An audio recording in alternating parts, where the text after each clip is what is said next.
Hi everybody, I'm Hannah. I'm Anuli. And welcome to another episode of Unscripted. Today we're going to be talking about our international experiences, not necessarily our study abroad. That's going to be a separate podcast on its own, so look out for that. But basically we're going to be giving you advice on how to make the most of your international experiences, how to plan them, and what we've learned along the way. So Anuli, why do you think it's important to have international experiences? I think it's really important to have international experiences for a lot of reasons, but one thing that comes to mind is to gain a different perspective on everything that you see. You know, I say this all the time. Life is too short to only see everything with your own perspective, you know? So the reason why we need to be global citizens and we need to travel the world and we need to meet people from different backgrounds is so that we realize that our little bubble is not the only place in the world. You know, there's so much to see, so much the world has to offer, and to get some of that, it's really important to have these international experiences. Yeah, I agree. And I think even if you can't necessarily afford to take a flight and a hotel halfway around the world, once you have a phone or a computer, the internet is free, your public library, it's a matter of your mindset and wanting to learn more.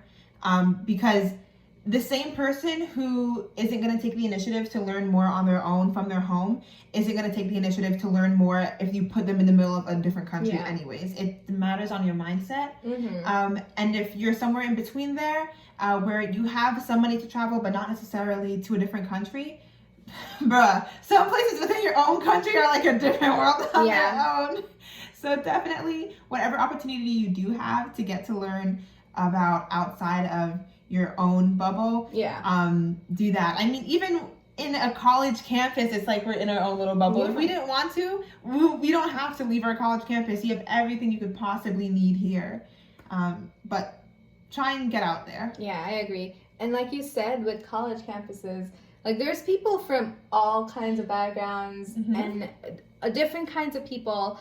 So it's also important to keep an open mind when you're in college, you know, and talk to everybody, because you're learning things that people don't usually have an opportunity to learn. You know, maybe your high school is more community based, but when it comes to college, people from all over the world come here, you know, so just meet new people. You don't necessarily have to physically go to another country or physically go to a different location to get these experiences. You know, it could simply be somebody talking to you and giving you a little tour, a verbal tour of what their life is like, and that could be a great experience for you. Yeah, and don't feel uncomfortable to ask people those kinds of questions. I kind of ask, like, what is your life like wherever or in whatever situation? Something that I always find fun to ask when I meet like new people from different countries, if like we're just having a conversation or whatever, I'm like, what hand games did you play as a kid? I mean, those vary even in your own state. Like, I mean, when I'm like, hey, everyone, like, let's play whatever game, Crocodilioso. Do you know Crocodilioso? No. And I'm sure half the other people here don't know Crocodilioso as well, also.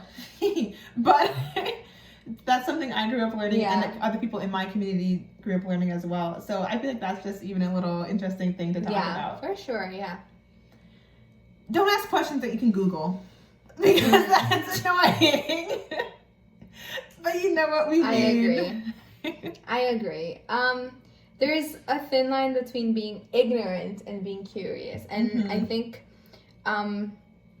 asking questions a meaningful way really stands out, because then people love that.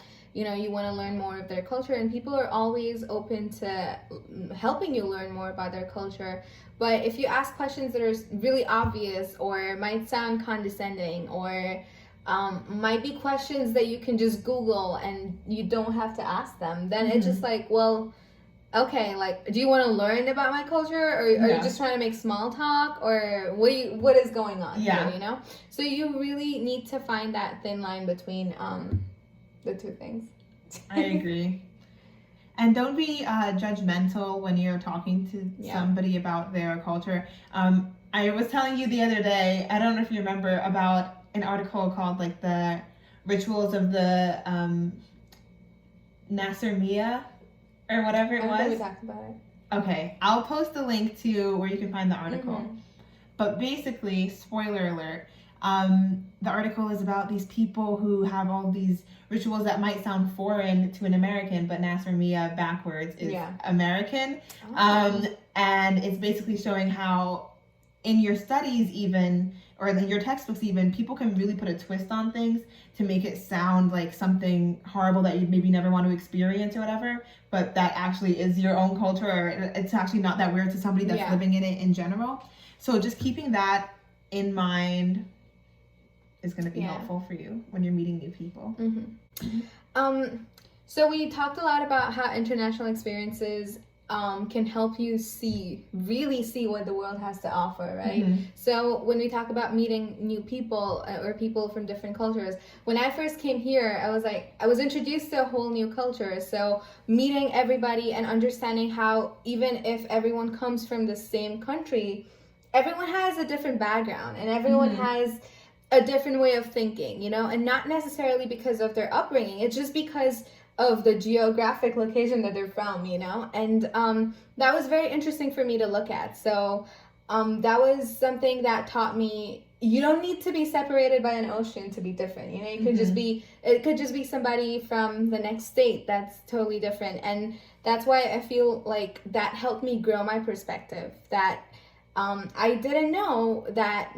Is it making sense? Yeah. Okay, good. So I didn't know that people within a country could also be different from each other. But when I got here, I was like, well, that's true, you know? Yeah. Even a country like the United States, with everyone speaking the same language in all the states, they're still pulled apart. You know, everyone's pulled apart with slight differences, nuances, and everything. So that was really interesting for me to see, and that helped me grow as a person, because now I incorporate that when I'm interacting with people, and that helps a lot with forming relationships and networks and stuff like that. I don't think you've ever told where you're from. So for me, I was born in India and I lived most of my life in Bahrain. So I knew that people in Bahrain are different from people in India. And then even in India, you know, you see, because every state has its own language, it's so different, you know, with every state. But then when you, as I was saying, when you think about a country like the United States, you think everyone, and there wouldn't be that much of a difference within people between different states. But then, because we do have the same languages across borders. Because like when you think about India, it's the different languages, and with language forms a way of thinking. So that's why people are so different, and it's so diverse in India. But here, it's just the same. You know, it's the same everywhere in the world, within a country, between countries. There's so many differences that are amazing, and you can learn so much from, you know. And I think learning to understand those, learning to learn from those, help a lot with just knowing how to be a people person. Yeah. I think it's also important to, well, I guess it's kind of tying back to the first point, but it's also important to gain these international experiences to see how you can incorporate new things that you've learned into your life back at home. So if possible, to study abroad or to live in another country for an amount of time where you can kind of like, where you have a routine and you're not there for a week just touring the big places. You may be able to find things that people do where initially, if you were just touring, it wouldn't make sense to you. But then once you actually have some sort of like life experience there, you realize why that is. Right now I'm writing my capstone for a global studies class about my time at the University of Edinburgh in Scotland. And I'm writing about the latte levy, which is basically a surcharge on disposable cups. And at first when I got there, I'm like, why am I getting charged an extra 25 pence or 5 pence for my coffee? Like, this is ridiculous. Turns out it wasn't necessarily an additional cost. It's actually already included in the price of the coffee, except now they're putting a label on it. And while I was initially kind of annoyed at first that I'd have to keep bringing my own reusable cup and then washing it out, why can't I just get a free one? It's like not a big deal. Now I see, this is something we should be doing everywhere. It's not that hard to do. Just slap a label on the price of it, and people are going to realize how much of an impact something as simple as getting their coffee is having. So seeing things in a different way and ways of life can help how you're going to shape your life back at home and maybe the changes you can make there. Absolutely. And I think also learning the administration or the governmental policies in different countries gives you a wonderful idea of what an ideal life in this world can be like, you know? When I was in Denmark, we were taken to a little governmental setting where they were talking to us about how taxes and everything work for them. And just learning about it made me realize, oh, like this is a great way to also do things, you know? And that was something that is not implemented in a lot of countries. Like I think they have like 60% of their taxes, 60% of their pay cut for taxes, but then they also get healthcare free, they get everything free, they're paid to go to college. So I think those are just, and those aspects were 180 different from what I'm used to, you know? Yeah. So that was really interesting for me to see, and I'm like, oh, life could be that, like that as well. And that is something that I've always carried with me. So again, like learning in different ways. It doesn't necessarily have to be academic education, just anything that you can learn from, any of the differences that you can pick up from, and see if you can implement them elsewhere in the world. I like that a lot. Yeah. Especially during these times, we have a lot of time on our hands to think about where we want to travel to next. I don't know when we're going to upload this video, but when we're filming it right now, it's during the quarantine. So how were you able to plan your international experiences? What was that like? Was it overwhelming? How has it felt? So it definitely needed a lot of planning for it to not be as overwhelming. So for one of my international experiences, it was a group trip, so it wasn't really that overwhelming because you have other people in the same boat. But I would recommend knowing inside out where you're gonna go, planning your clothing, everything accordingly to make sure you're not surprised there. Like you don't want it to be like bone chilling cold and then you pack all your summer clothes and then you're like 2 days in, you're frozen, you can't move. You don't want that, so you have to make sure you plan everything in advance. Make sure you know what kind of courses you're taking. Make sure you have everything figured out. If your credits are being transferred or whatever, make sure you have that figured out. And everything really that's gonna stand in the way of you having a good time, make sure you have that figured out. Yeah. I think also thinking about the cultural or religious practices in the places that, even if it's not necessarily in the city you might be going to, in a nearby place, because if you want to go out for a day there, but perhaps you should be wearing something different than you usually do, then you have to be prepared for that as well. And in terms of planning them, I personally, you have to figure out your travel style. For me, I like to know everything that's going to be happening, and if possible, have somebody else figure it out for me. Like put a deposit down on a place that figures out the itinerary and everything like that. You know what I mean? Some other people like to just say, I'll book a ticket and figure out the rest when I get there. That's not me. So definitely figure out which kind of traveler you are, and then look for ways that you can do that. There's multiple sites like Gate One Travel. You can find discounted travel packages on Groupon. That's the next thing I want to do, and investigate those resources. I like that. Yeah. And I think like one thing you said about culture is very important. Make sure you're culturally aware before you go there. And again, keep an open mind. It's unfair to criticize something that you don't understand, you know? So just keep an open mind, understand that every country has its own culture, every place has its own culture, and one way to have a great time is to just blend in the culture. Yeah. Something else that we learned in this global studies class, because we're studying things from like an anthropological point of view, is, well, actually this was like more ethnographic, but if you're asking people like, why is it that you do this way? It's oftentimes better to ask how, because when you ask why, they're going to try and make the process sound in a way that's logical to you, but isn't actually why it is that they do it. So if you ask questions like how, I'm trying to think of an example. How is there a charge on the coffee cups? If you ask why, someone might answer because the government said to do it. If you ask how has that become possible, then someone might tell you the thorough background of how it came to be instead of why it is necessarily. Great tip, Hannah. Yeah, you're welcome. So think about that. It's a good tip. Pros and cons of going alone. Okay.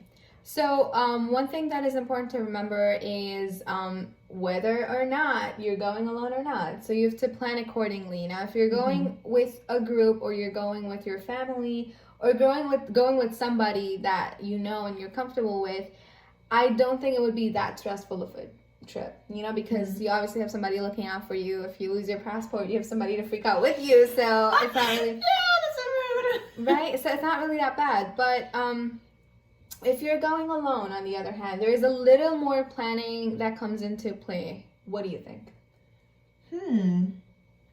I think yes and no.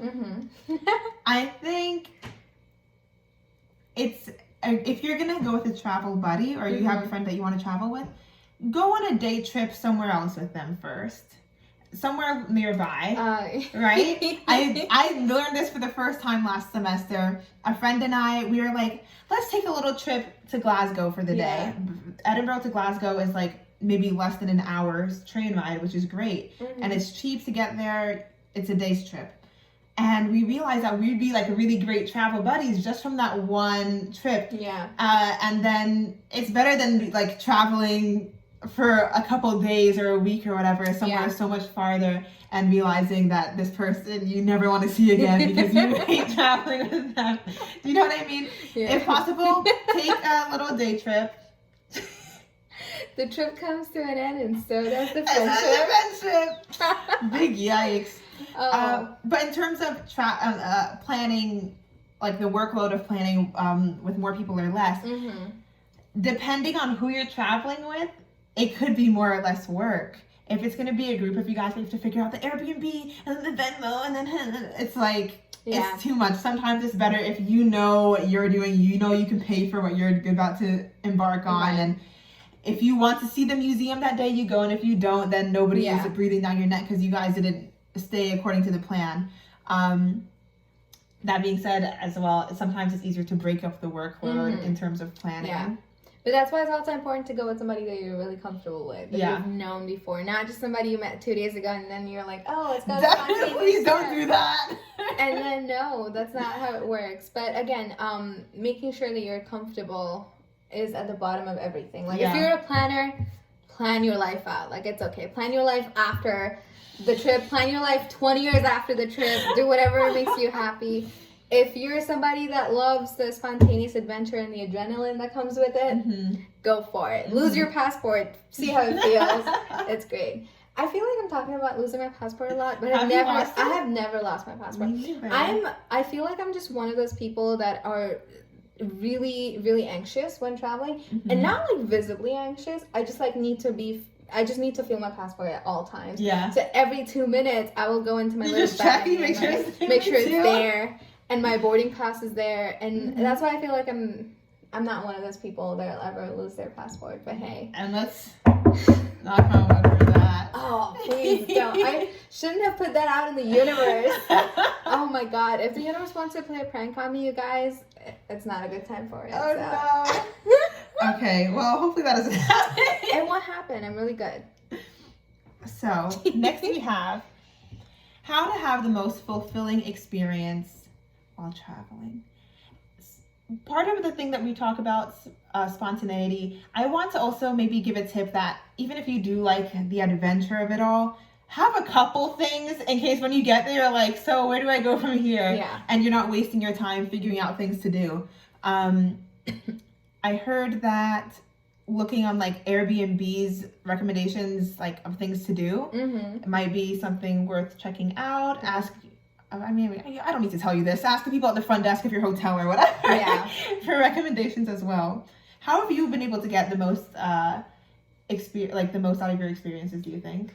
So it's definitely 50-50. So there's definitely some things that are in the books that are planned, and then a good number of things that are spontaneous. And that's something that I want to get at. So don't also only be into planning and then reject everything that comes spontaneously. You know? I agree. If, you're there, you're doing your thing, and you meet a bunch of people, friendly, great, and they want to go on a trip for like 4 hours, don't hold back and say, oh, this doesn't fit in my schedule today. No, go with them. You know, who knows? You end up with a bunch of great people, and yeah, that's very true. You know, and who knows? Like, that's how you meet people. That's how you embrace culture. You know, and I think culture is best seen when it's spontaneous. You know, you cannot force somebody to teach you what it is unless you're immersing yourself completely in there. So I guess that's one way to make sure you're having a fulfilling experience. Yeah. I feel like I'm trying to think of like group versus solo travel I've done. I mean, the solo travel I've done isn't necessarily like backpacking across Europe or something. It's like... But that is my dream, though. Oh, really? Oh, my God. I want to be one of those people. I would be so scared to do that. Me too, because I don't want to be alone. Maybe yeah, but people do it, and I want to do like a little vlog of like a solo backpacking. Oh, you want to be solo? Oh, okay. No, I mean, we could go together. Okay, only if you say so. I mean, we'll be just as clueless. I'm just scared to go alone. No, we'll go get together. Kidnapped. And Anuli could definitely fight off. I could fight. Hey, you're the one learning all of the martial arts stuff. Can you believe my gosh. No, I have 0 arm strength. You know that. Yeah, that's true. Okay. No, I complain about this all the time. I don't know why I'm saying this, but I feel like we're just getting it out. Yeah, getting it from chest. No arm strength, so I don't think I'd be able to fight people off. But they don't need to know that. No, they don't need to know that. I think I can kick people. Okay. Okay, right. So, well, I feel like I've gotten a lot of my fulfilling experience in my solo adventures. By solo, I mean not going with a friend when I've been studying abroad, because it leaves you the room to meet new people. And I think, especially if it's like a safe environment, like I was studying abroad in like cities where it was safe and everything, you have to be prepared. And this goes even when you're at home. Yeah. Be prepared to do things by yourself. It's okay to eat dinner by yourself out, go to the movies by yourself. And then when you invite people to come along, if they do come, then that's just icing on the cake. But the cake was already pretty good because it was ice cream cake, which is very delicious with the ice cream, the icing. I'm very hungry. That's so my tip. If you can go alone, I recommend going alone. That way you can meet new friends easier. I agree, for sure. And another thing that I want to add real quick is, like I said, keep an open mind. And it's important to keep an open mind because you don't want to walk around criticizing things that you're not familiar with. Did I say that before? I feel like I did. But I'll just say it again. Let them know. Just because there are differences, just because things are different doesn't mean they're not valid. You know, and that's something that people need to understand. So make sure you're comfortable with change. And that's something that you really need to learn if you're not comfortable with change. Like, you have to be comfortable with change because the world is way beyond that little bubble that we all think we're in, and we're all the kings and queens of our own bubble. But when we actually step outside and you see the real world, you see how tiny your own world is, how insignificant it is compared to the culture, the variation, the diversity that the world carries, you know? Yeah. And it's important to thrive in that, you know? It's important to engage in that. It's important to grow your own soul with that. Oh. Nuts. I like soul talk, but... I'd also recommend not going in with any expectations. When I went to Ethiopia, people kept asking me, like, so, like, what are your expectations for when you're gonna go? Are you writing them down? Because this wasn't necessarily a pure, like, like funsies trip or whatever. I had a goal and work to do with the trip and for after it. But I kept saying, like, I don't know what to expect. Yeah. And it turns out that was beneficial for me because what was expecting anything gonna accomplish for me?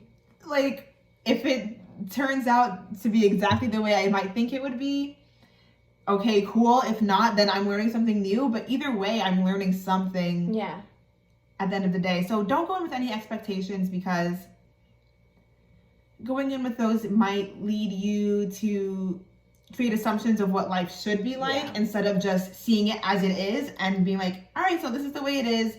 Maybe I can ask why and how and everything like that, but I'm not going to be thinking this is how it should be because this is what I thought it should be.